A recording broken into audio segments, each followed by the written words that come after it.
Spotify is arguably the biggest music platform in the world. This tag is quite funny because despite being a big brand, it's not taking in as much profit proportional to its size. It has even added up over $4 billion in losses over the previous years. Sounds pretty wild, alright? Well, we will go through what made Spotify desirable at first and why that business model may prove to be tough for them to maintain. In response to the growing challenges posed by piracy, Spotify was introduced in 2006. Notably, Apple had been a trailblazer in 2001 with the introduction of iTunes, a user-friendly music player exclusively for Mac computers.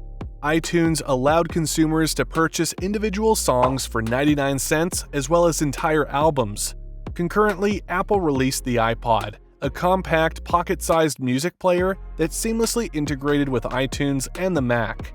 This strategic move catapulted Apple's popularity, initiating a shift in the music industry from physical purchases to digital downloads.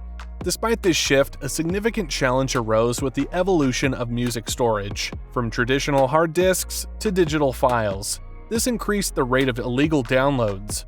This surge in unauthorized acquisitions of music not only decreased profits for music labels, but also inflicted substantial harm on artists. Spotify was a solution proposed by Swedish entrepreneurs Daniel Ek and Martin Lorentzen, who embarked on a mission to address the music industry's piracy predicament and enhance accessibility to music for consumers. Over 2 years, the founders developed the initial iteration of Spotify, unveiling it to several European countries in 2008 before extending its reach to the United States in 2011. What set Spotify apart was its innovative business model for content consumption. The founders introduced a system offering both a free, ad-supported plan and a premium plan that required a monthly subscription fee. This groundbreaking model became a trendsetter, inspiring other companies to adopt a similar approach. Netflix, for instance, embraced a comparable model a year later, transforming the landscape of movie and show streaming. Today, Spotify stands as the quintessential platform for music streaming, a testament to its enduring popularity and impact on the way consumers engage with and enjoy music in the digital era. However, why is this seemingly great platform generating losses? Here are a few reasons. Firstly, one of the big issues is that it has to pay a lot of fees to play other people's music. Out of every dollar Spotify gets from playing music, about 2/3 go to the folks who own the rights to the music. That leaves only 1/3 for Spotify to cover all its other expenses like research, marketing, taxes, and more. Not surprisingly, this isn't enough for Spotify to pay all these bills, let alone make some extra money. Even though Spotify is the top dog in music streaming, with a 30% share of the market, it can't talk these music owners into lowering the fees.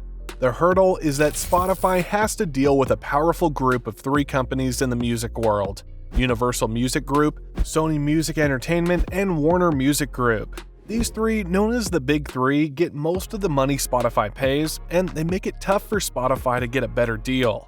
These 3 companies control a big chunk of the music world, holding 70% of the music recording industry and 60% of the music publishing industry. They help artists get their name out there and market their music. But in return, these major record labels end up owning the music created by these artists. Spotify then needs to get the rights to stream most of this music from these labels. If Spotify didn't have these licenses, millions of songs wouldn't be on its platform. That would push its users to check out other music streaming services like Apple Music, Amazon Music, or YouTube Music, which also have deals with the Big 3. All these services charge users the same, about $10.99 per month in the US. For Spotify, having or not having access to the music libraries of the Big 3 is a make or break situation. This gives the Big 3 a lot of power over Spotify, making Spotify pay them almost 70 cents out of every dollar it earns. This leaves Spotify with very little room to make profits. Nowadays, when a song pops into your head, a quick search on your go-to music streaming app gets you listening in no time. It's fantastic for us users since all the major apps have pretty much every song imaginable. But for companies running these music platforms, it's a bit of a headache. When all the platforms offer the same stuff, the only thing left to compete on is price. This competition on pricing ends up cutting into their earnings and profit potential. The music streaming business is in a tough spot, with everyone offering the same product and charging the same price. It's hard for these platforms to turn a profit. Spotify's struggle with profitability is not unique. It's a challenge that most, if not all, music streaming platforms face. The struggle for profits is widespread in the industry, but Spotify faces a tougher situation due to a key difference in its business model compared to tech giants. For companies like Apple, Google, and Amazon, their music streaming services can serve as loss leaders. Instead of relying solely on music streaming for profits, they can bundle it with other services or use it to promote products within their broader ecosystem where the real money is made. This difference in approach gives these tech giants more flexibility compared to Spotify, which relies heavily on the success of its standalone music streaming service. Take the Apple One bundle as an example. It bundles iCloud, Apple TV, Apple Arcade, and Apple Music together for $16.95 per month. This bundle is $7 cheaper than buying each service separately. Moreover, users engaging with Apple Music through this bundle become more deeply integrated into Apple's iOS ecosystem. This integration can boost the chances of these users buying Apple hardware down the line, whether it's a smaller purchase like AirPods or a bigger one like iPhones or MacBooks. The same strategy is seen with Google's YouTube Premium bundle, offering YouTube Music along with ad-free YouTube viewing and tying into their hardware devices like the Google Pixel series. Amazon adopts a similar approach with its Amazon Prime bundle, bundling Amazon Music with Prime Delivery, Prime Video, Prime Gaming, Prime Reading, and their e-commerce platform Amazon.com. In contrast, Spotify faces a challenge as it lacks its suite of products to bundle with music streaming. This leaves Spotify with limited options for monetizing music streaming beyond offering it as a standalone product. While Spotify has collaborated with companies like Hulu, AT&T, and Samsung for bundled services, the profits from such deals are shared, making them less lucrative for Spotify compared to its competitors.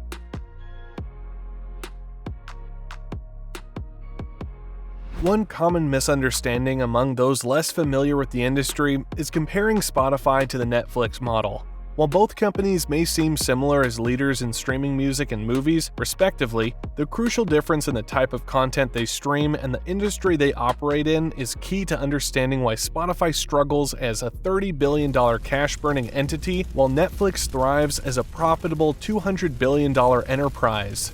When Netflix initially ventured into streaming movies, it faced challenges akin to those confronting Spotify today. Netflix heavily relied on licensing content from TV and movie studios for streaming, and a significant portion of their streaming costs came from these licensing fees. However, the essential distinction lies in the content and the industry dynamics, illustrating why Netflix, over time, transitioned into a highly profitable entity while Spotify grapples with financial hurdles.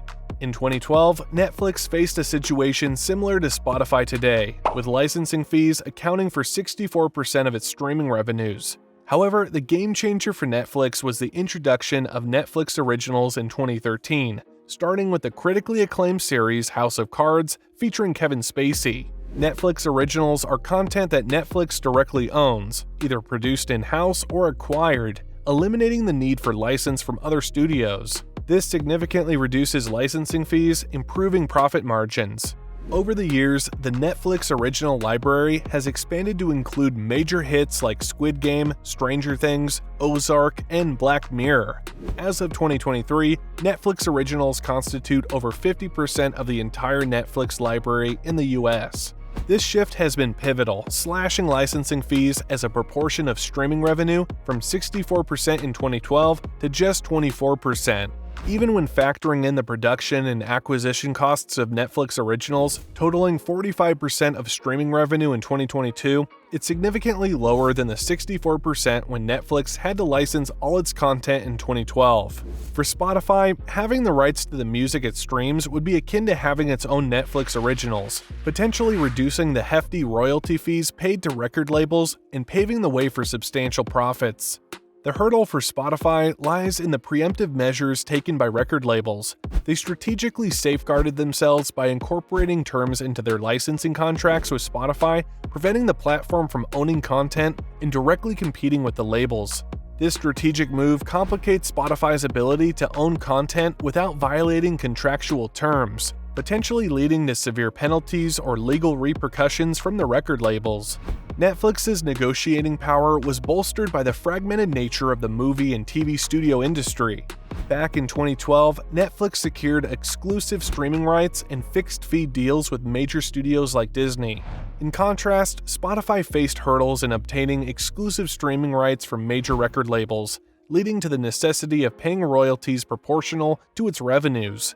The concentrated nature of the music industry limits Spotify's ability to negotiate favorable content ownership terms compared to Netflix's advantageous position in a more fragmented film and TV studio landscape. Spotify needs to come up with a solution quickly, or they risk bankruptcy in a few years. They included podcasting in 2019, but it has still not yielded the profits they initially imagined. If you enjoyed the video, make sure to leave a like. Also, please subscribe to the channel to get more content like this.